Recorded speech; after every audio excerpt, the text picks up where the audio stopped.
We read his word. We learn to listen. We step ourselves in the map. But there's times when I encounter people and they say, I'm reading the word, I'm going to church, but I'm missing out on something. Why am I not connecting? And now, I don't know all the answers. I'm not Albert Einstein, but I know some things. And I think what disconnects when people are reading the word and they're not getting that connection with God is they're missing out on an important piece of faith. Forgiveness. There's a story about my older brother, Calvin. I didn't ask permission, but I'm telling it anyway. So he texts me, he says, hey, send me a Pokemon gift. Any of you guys play Pokemon Go? You know what the gifts are? So he says, send me a gift, and I'll send you one back. I said, all right. So I sent him a gift. He sent me one back, and I got this error message. Your backpack's full. You can't receive any more gifts. If you want more gifts, you have to release what you currently have to make room. And so I'm thinking, oh, that's profound. You have to make room for the gift.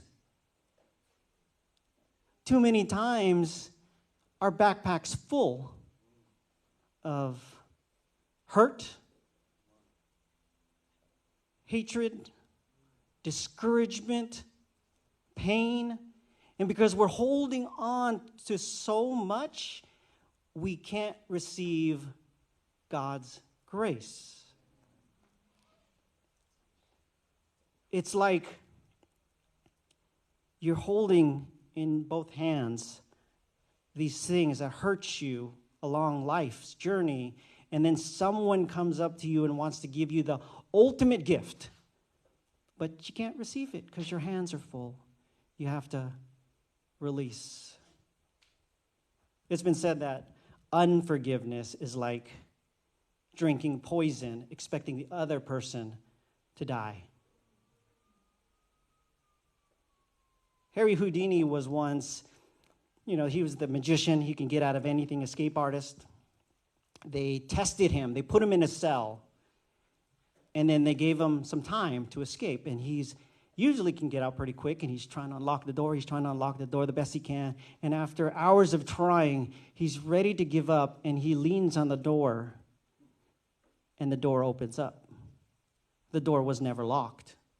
He was trying to pick an unlocked door.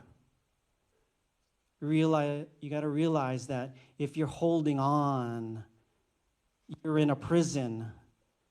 The only way to escape is your choice to forgive. I remember I was working at this nutrition store. I won't say names. I'll just give you the initials. GNC. So I was working there, and I was the only employee with the boss and the wife.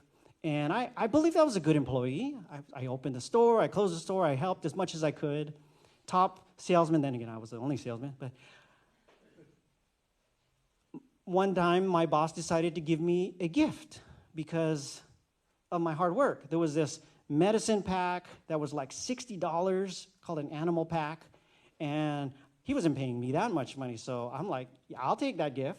But he gave it not just because I did a good job, but because it was damaged. There was a little dent in it. That doesn't matter to me. I took it. A gift is a gift. And a couple of months later, he comes up to me and he says, you have something to tell me? Something to tell you? What do you mean? He goes, you stole something from me.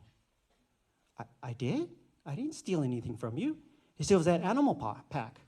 I said, no, you gave it to me as a gift, remember? He goes, yeah, I gave you the damaged one. But now the damaged one is on the shelf. You swapped it out for a good one. I did? Why would I do that? He goes, well, to clear things up, go get the one from home, bring it back, we'll straighten things out. And of course, I'm mad. He's accusing me of stealing. I go home, I know where it's at. I grab it. I grab the key too because I'm ready to just quit. I go it, I show it to him. He goes, yeah, you just dented it.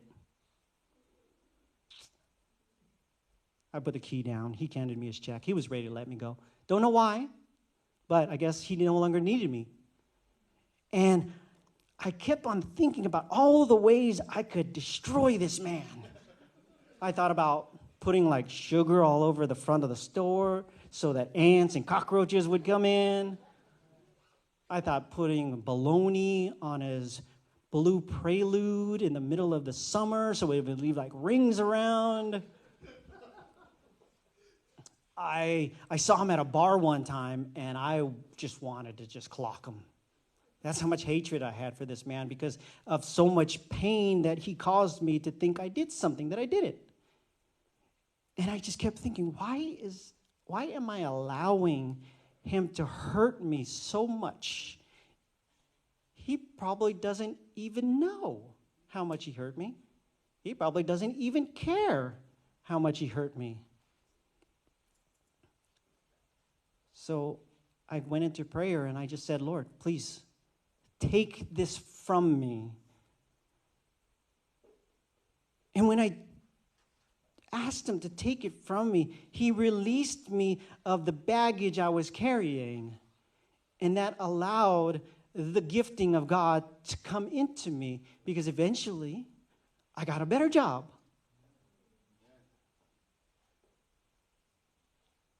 What are you holding on to? Why are you still holding on to it? It's not for them. The forgiveness is not to let them off the hook.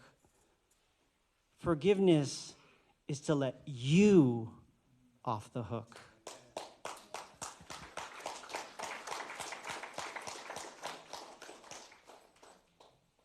If you want the grace, you have to forgive. The Bible even says it in Matthew, in the Lord's Prayer. Forgive us our sins as we forgive others. We can't receive His grace unless we give grace. So if there's blockage in your learning, in the way your journey, you have to ask yourself, what's the blockage? Who are you allowing to block you from receiving Jesus?